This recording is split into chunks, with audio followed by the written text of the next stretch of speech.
Kevin Stefanski feels like his job may be on the line? I don't concern myself with outside type of things. But I'm committed to his development, just like all of our rookies. So we'll continue to focus on getting our guys better. And that's what we'll stay committed to, and that's what's important to me. And so you didn't get this man a fighting chance to compete. He went into a gunfight with 2 knives. He gonna lose that every time. You know you're going to waive Tyler Huntley. So what good did that 2-minute drive do for him? Was it going to help him?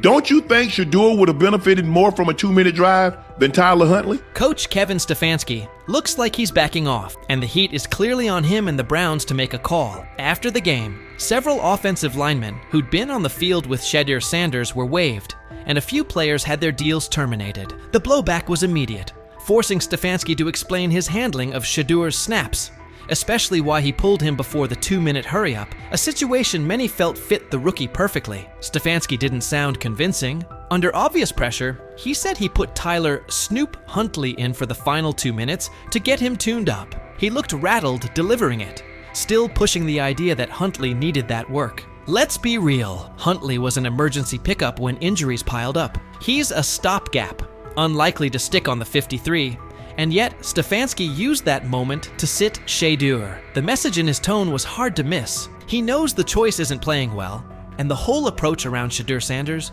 is already blowing back on the staff. Before we go deeper into Stefanski's full comments and what they mean going forward, don't forget to like the video and subscribe for more updates. As for the decision itself, the head coach's shaky explanation only highlighted how tense things have become. Framing the move as a tune-up for Huntley doesn't track with the stakes or with Shedeur's development timeline. It looks less like a plan and more like a scramble, and it's starting to backfire.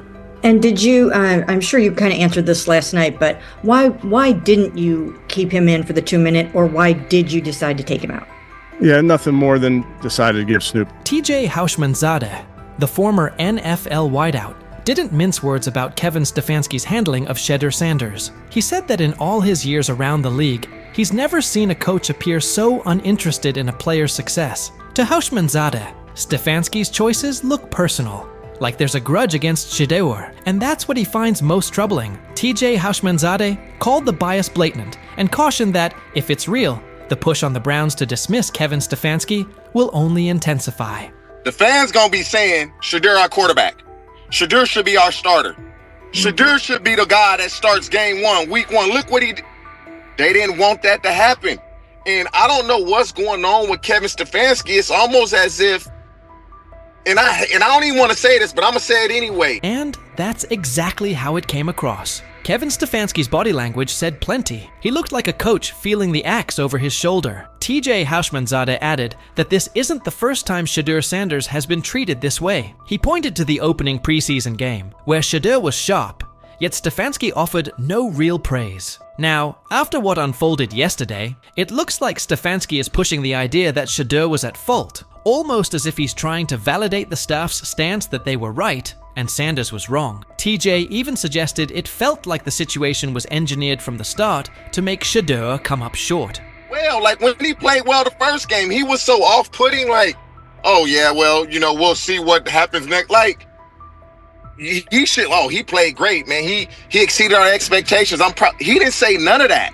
And Right. So to me, it's as if they want him to fail so they can justify doing what they want to do. And Houshmandzadeh's red holds up. From the very first preseason outing, Kevin Stefanski's slant felt apparent. Even after Shedeur Sanders put together an impressive, mistake-free showing, Stefanski declined to highlight him, retreating to broad comments about developing all the quarterbacks and skimming past Shedeur's standout work. It didn't come across as genuine buy-in on Shedeur's future in Cleveland. Now the spotlight is squarely on Stefanski, who seemed intent on easing Shedeur towards the margins. Ironically, the coach looks more vulnerable than the rookie. After weeks of rigid messaging and thin criticism, he's suddenly pivoting, saying they'll concentrate on developing Shedeur Sanders.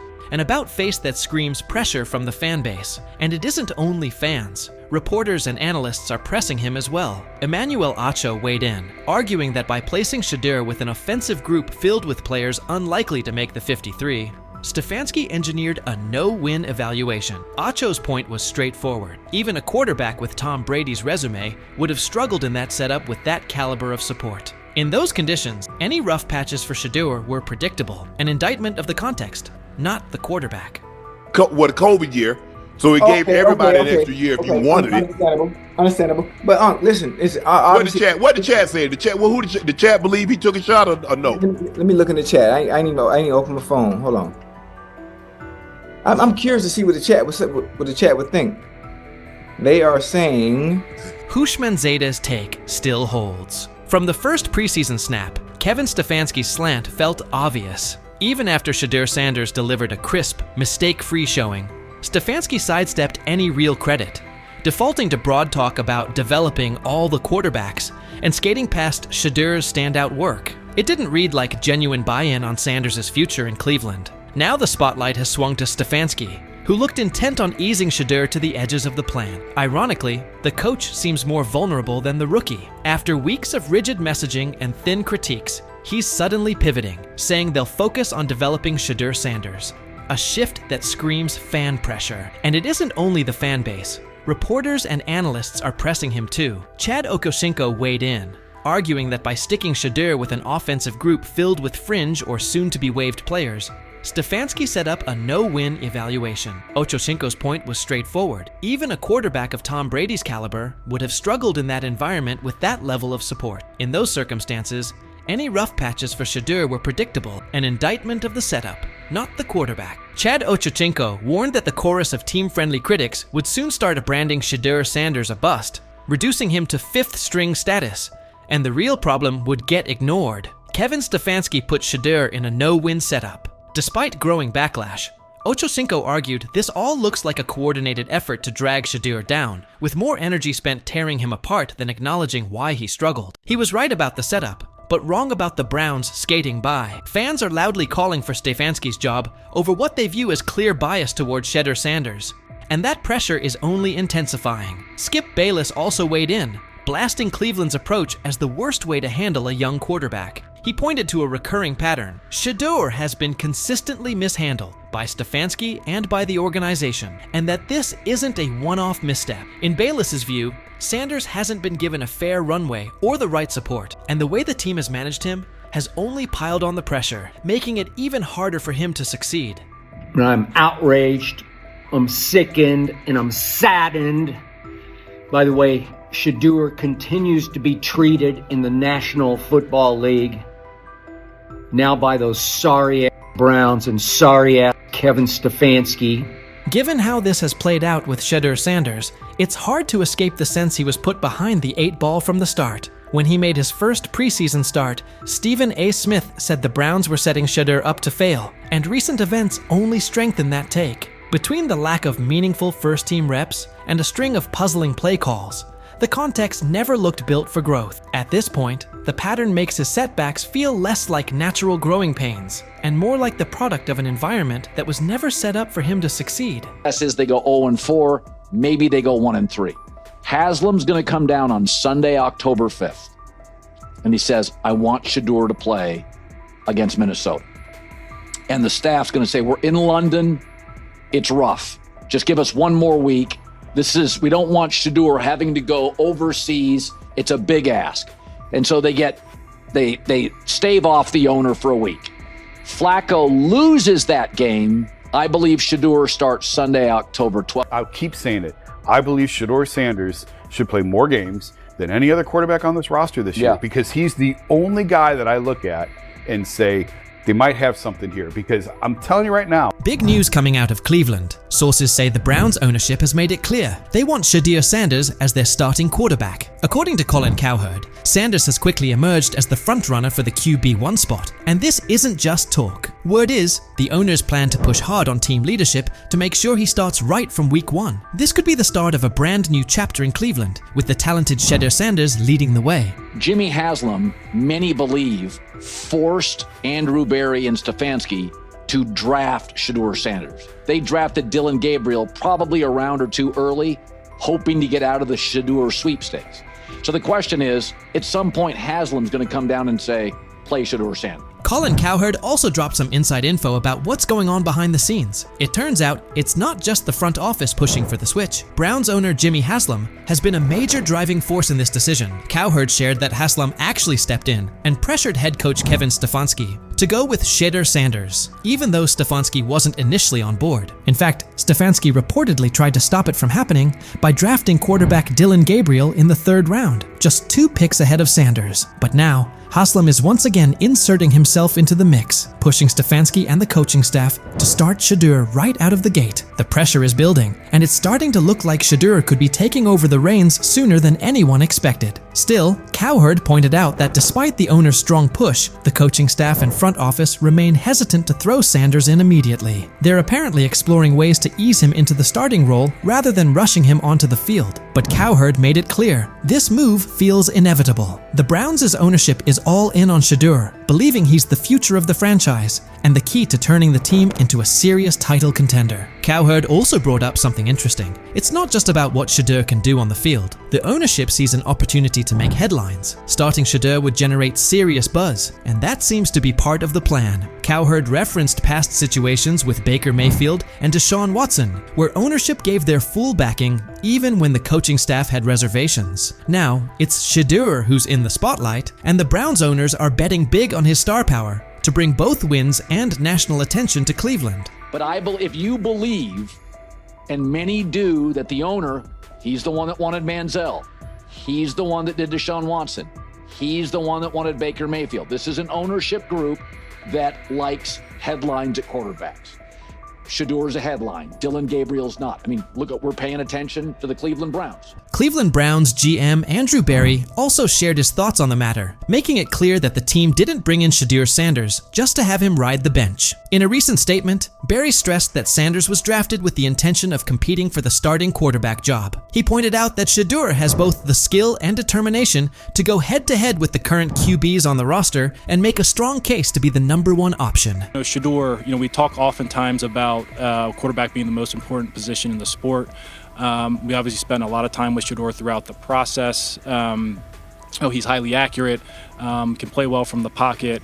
Very productive college career. And GM Andrew Berry also gave some insight into the Browns' draft approach, revealing something pretty interesting. Heading into the draft, the team had no plans to pick up 2 quarterbacks, and they definitely didn't expect Shedeur Sanders to still be available by the 5th round. But when he was still on the board, the Browns didn't hesitate. They jumped on the chance to grab him. That unexpected move shows just how much they believe in Sanders' potential. What started as a surprise pick is quickly turning into a legit battle for the starting job. Shedeur hasn't just been filling a roster spot, he's embraced the challenge from the very beginning. Since day 1 of OTAs, he's been turning heads with his calm, under pressure, accuracy, and relentless drive. Every practice has only added to the belief that Berry made the right call. Shedeur is no longer just a rookie looking to prove himself. He's a serious player in the starting quarterback race. When Sanders was chosen in the 5th round, a lot of people figured he'd be a backup at best, or maybe a long-term project. It's rare for someone picked that late to even be considered for a starting role. Usually,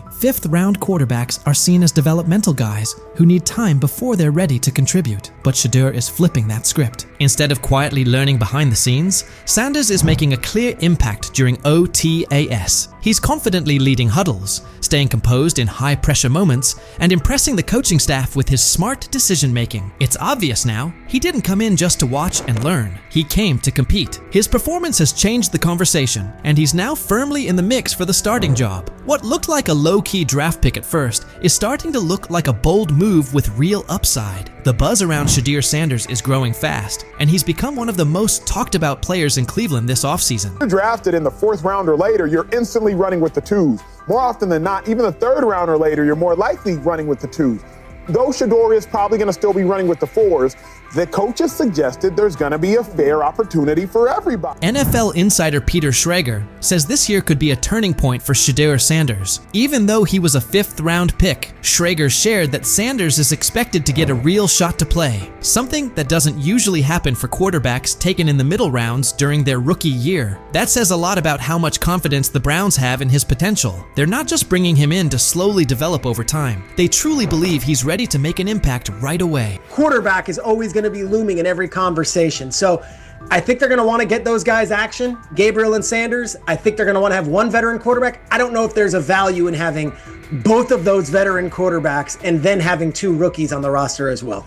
Fans are fired up as they look ahead to the upcoming open training sessions, where they'll finally get a chance to see the Cleveland Browns hit the field. And there's one name on everyone's lips, Shedeur Sanders. With ownership fully backing him, Browns fans are feeling more hopeful than ever, especially after landing one of the most exciting quarterback prospects the league has seen in a while. Shedeur has quickly won over the fan base, and the hype around him is real. No matter the age, fans across Cleveland are eager to watch him showcase his skills up close. There's a real buzz in the air. And with the front office pushing for him to lead the franchise, this year's training camp is shaping up to be one of the most anticipated in recent memory. Fans are ready to show up in full force to see Shedeur put on a show. This moment is something Shedeur has been grinding for. He's been locked in through OTAs and minicamps, even during times when things didn't quite go his way. He hasn't always gotten the number of reps he wanted, but he's kept his focus on the bigger picture. As Shedeur put it, you have to understand your situation. Whether you're getting those reps or not, it's all about how you respond. That attitude has fueled his work ethic. While others may have let those setbacks slow them down, Shedeur used it as motivation to keep pushing forward. He stayed locked in, kept putting in the work,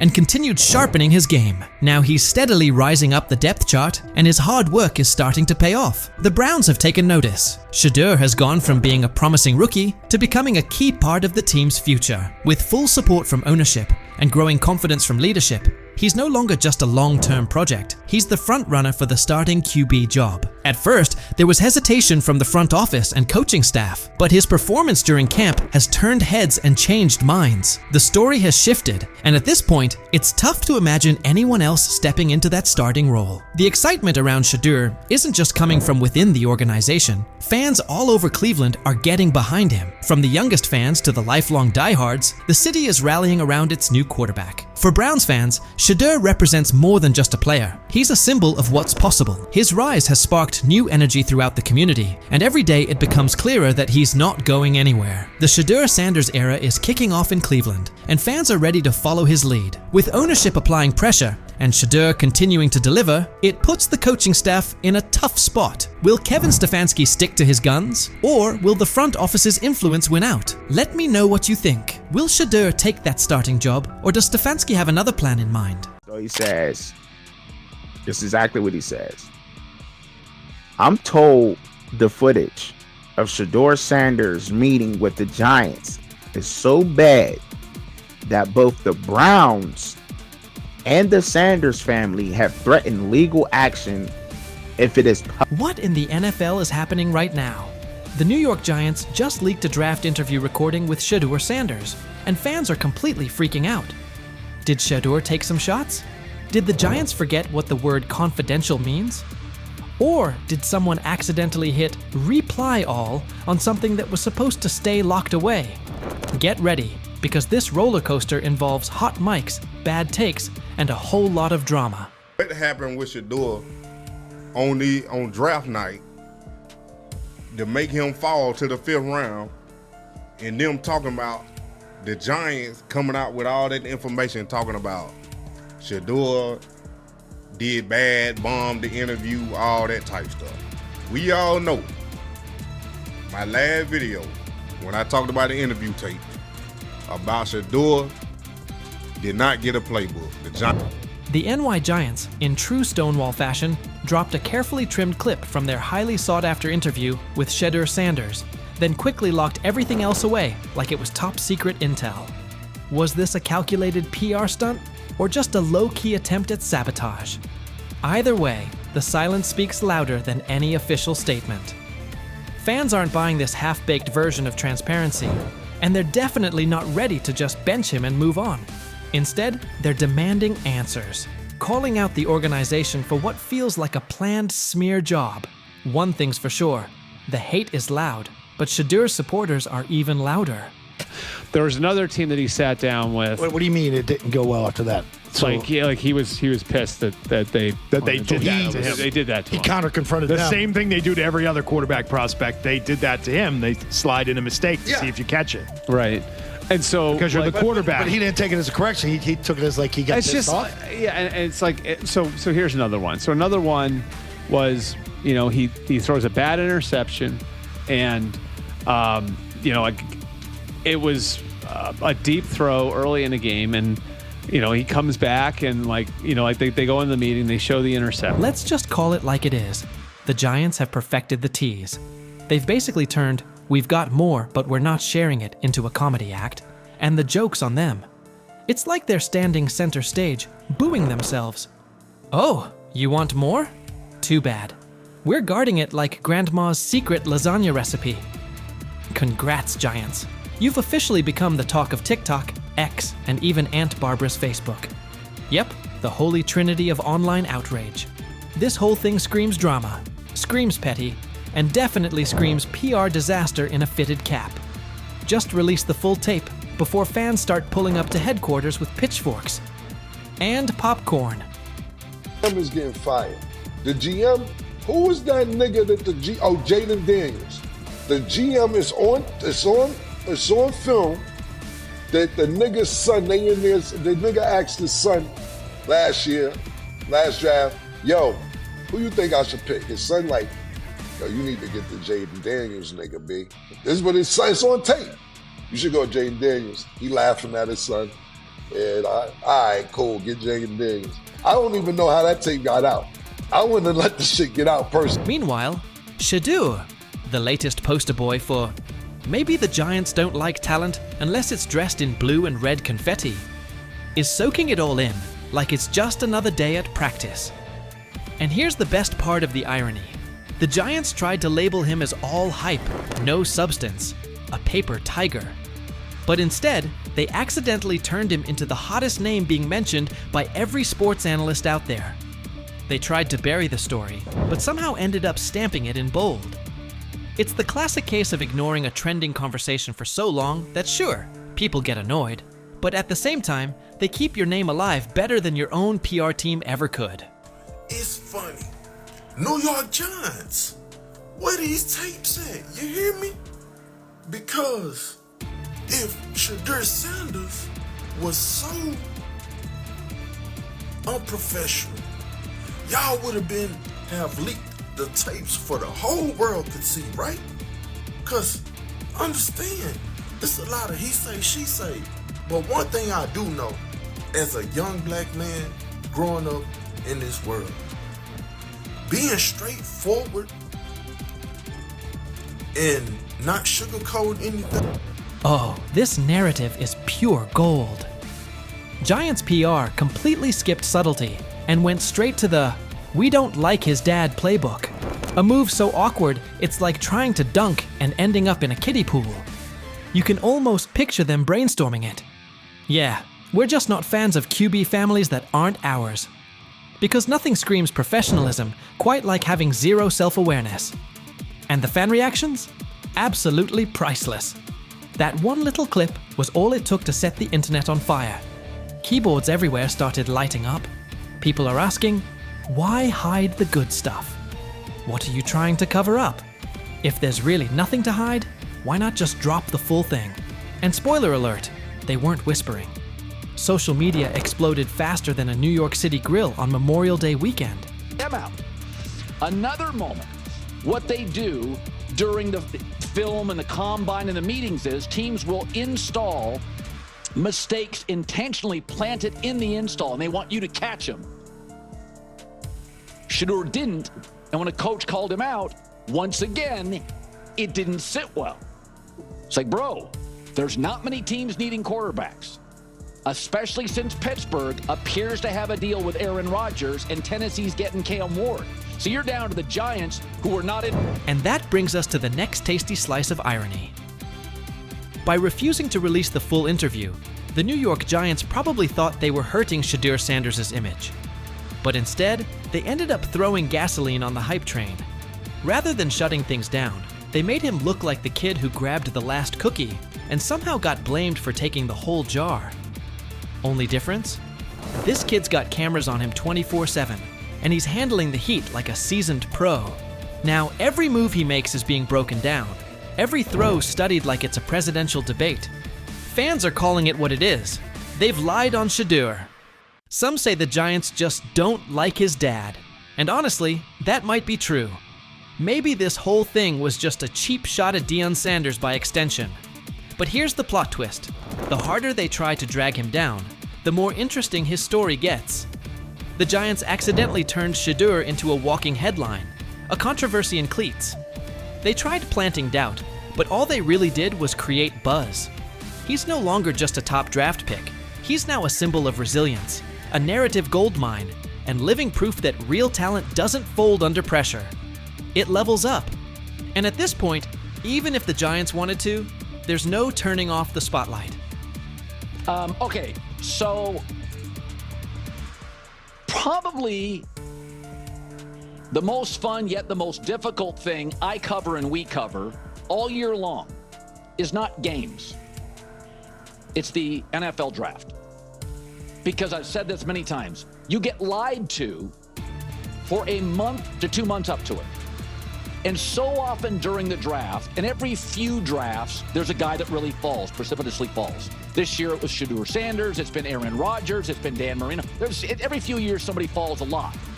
And so, but those stories don't come out until like the fall and after. Let's not overlook the fact that the hate is so strong, you could bottle it up and sell it as radioactive cologne. You can practically watch it leaking out of Giants HQ like toxic sludge straight out of a bad superhero origin story. But here's the twist. Maybe that's their superpower. Maybe the New York Giants really believe they're cooking up some secret formula, a cocktail of manipulation and media spin. But here's the thing. Every bit of shade they throw at Shedeur Sanders only makes his story bigger. Every time they try to box him in as some overhyped diva or question his character, they accidentally hand him another viral moment. And now, he's the underdog hero rising through the smoke. Let's be real. This isn't just about football anymore. This is about narratives, control, and how the establishment absolutely loses it when they're no longer holding the pen. And the real kicker? They still won't release the full interview. You've got NFL fans, media heads, and entire Reddit threads all chanting, "Drop the tape." Like it's some long-lost Beatles album. Meanwhile, the Giants are just sitting there, staring into the void like nobody saw this mess coming. Now, I don't know if it ever gonna get leaked or not. The tapes, the New York Giants have the tape. They definitely have the tape. It's confirmation that they have the tape. Shedeur didn't do nothing. It's what they saying he did. I'm gonna tell you what these mixed reaction right here.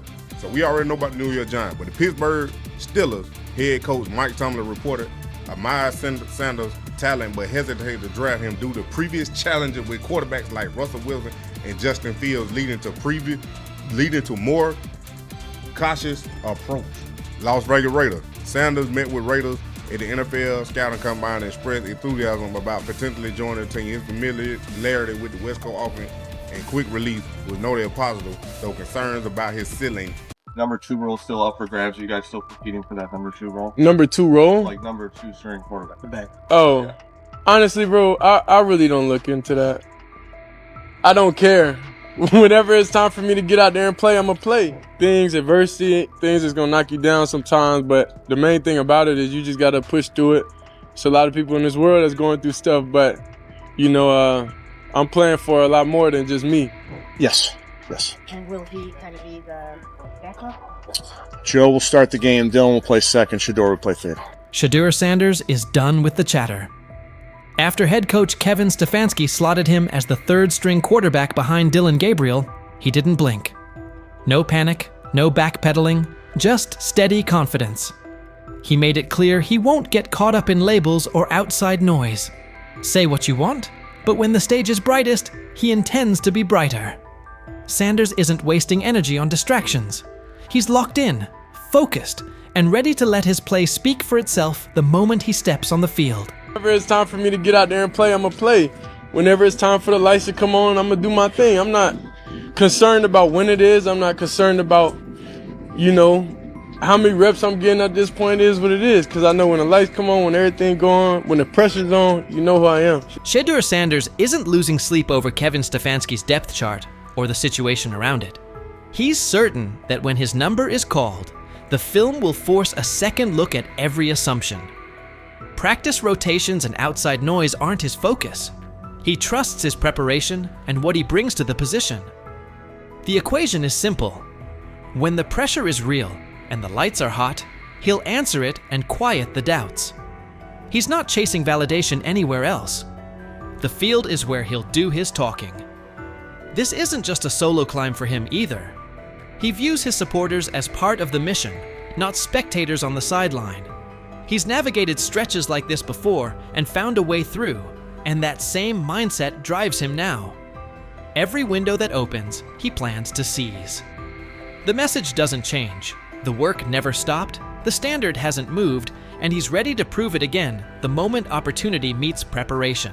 The main thing about it is you just gotta push through it. There's a lot of people in this world that's going through stuff, but I'm playing for a lot more than just me, so regardless of pain, that's always how I've been, even in college, so in high school and everything from when I was young. Regardless of physically, if I don't feel my best, I still gotta go out there and execute with no excuses. Since landing in Cleveland, Shedeur Sanders says his perspective has shifted. Simply lacing up for practice each day feels like a gift he used to imagine, not live. He's embracing patience, fully prepared to wait his turn, and when that window opens, he intends to sprint through it. Until then, the plan is simple. Stack work, refine the details, and be over-prepared when the call comes. To critics, he doesn't frame this chapter as a setback at all. It's the runway. This is time to tighten footwork, sharpen reads, and stay mentally locked in for what's next. He's clear that when the moment arrives, he'll put the whole toolkit on display and let the tape answer the questions. The focus hasn't wavered, the workload hasn't eased, and the standard hasn't moved. When opportunity meets preparation, he intends to show exactly who he is and what he can do. I would say I learned life in a different perspective, and that's why I come here. I'm happy. I always got good energy because, I'm blessed to come out here. And he's backing it up. In his latest practice, Shedeur Sanders showed exactly what cooking looks like. He came out a touch sluggish while shaking off the last of the injury effects, then locked into rhythm. By the end, one throw stole the entire session, an eye-catching rip that reminded everyone he's trending back to full form. That single play said more than a soundbite ever could. It wasn't just 6 points. It was a snapshot of poise, placement, and field vision. The way he worked through the look, trusted his mechanics, and delivered on time matched the confidence he's been voicing. It was the kind of ball that makes coaches pause, teammates lean in, and critics pump the brakes. Sanders addressed Dillon Gabriel's recent comments with calm and maturity. Even after Gabriel clarified they weren't aimed directly at him, Shedeur said he didn't spend a second dwelling on it. He believes God gives him the steadiness to stay grounded and avoid reacting to every headline. The noise is irrelevant. His focus stays the same. Whatever's said, so be it. Still, his posture told you he understood the subtext. He carried himself like someone who knew the message had him in mind, and he turned it into quiet fuel. The composure wasn't about pretending nothing happened. It was about showing he's bigger than the back and forth. He knows the real answer won't come from a podium. It'll come when he steps between the lines and lets the tape speak. Honestly, I don't even think about nothing. I don't think about anything. If it's not words or anything, at this point, it can't do anything to me. I know, the God put the ability and the power within me to not even think about nobody else's comments, not care. It is what it is. I spoke with him. He said, nah, bro, that wasn't. He said, that wasn't. He told me on the plane. He came up. He was like, nah, bro, that wasn't at you. I see how they trying to spin. I'm like, oh, all right. I'm not tripping, regardless of whatever it was. He's right to ignore most of it. Not every take deserves oxygen. There will always be bandwagon critics who pile on when things look rough and pivot the second momentum flips. The same voices throwing shots now will rush to celebrate him once he delivers. And you can bet Colin Cowherd will be near the front of that line. He's been all in on the skepticism around Shedeur Sanders lately, using every opening to question him. Cowherd praised Kevin Stefanski for elevating Dillon Gabriel to quarterback 2 and sliding Shedeur to 3rd, calling it the smart, low-risk move and proof of Stefanski's top-tier instincts. But it's hard to miss how quickly Cowherd writes Shedeur off, as if he's eager to see a miss before the kid gets a fair runway. Cowherd didn't stop there. He mocked Shedeur and his supporters, pointing out that several franchises were searching for starters and many more needed steady backups, and none chose him. He hammered the draft optics too. Dillon Gabriel in the 3rd round versus Shedeur in the 5th, framing that as the league's verdict. In his telling, the message is already settled. Shedeur's backers may have shrugged at that before, but, as Cowherd puts it, the numbers make the case. And many of us believe Jimmy Haslam, the owner of the Browns, is the one that nudged the front office into drafting him.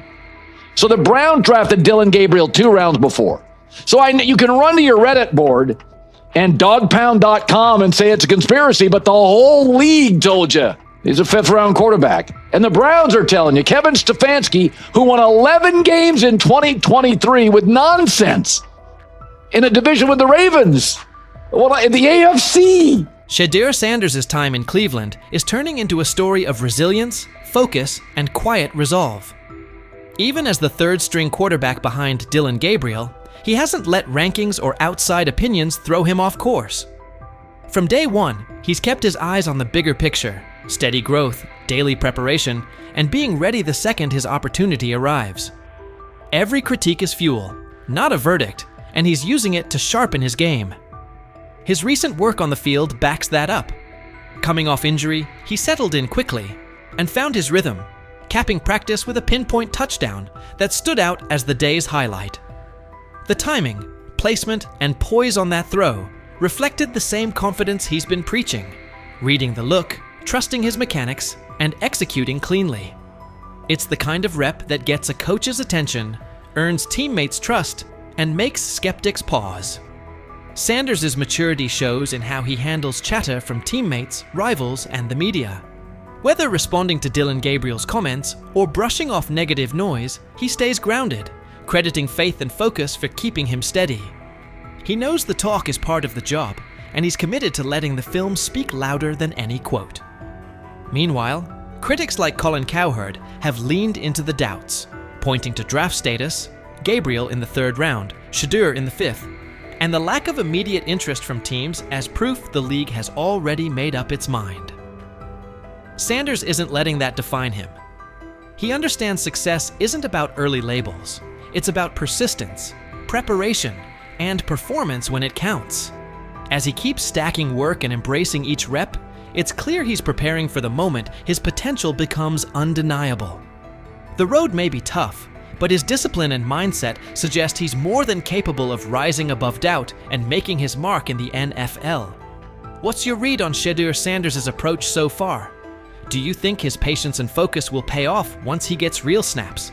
And how much do takes like Colin Cowherd's actually impact a young quarterback? Do they hinder, or do they add fuel?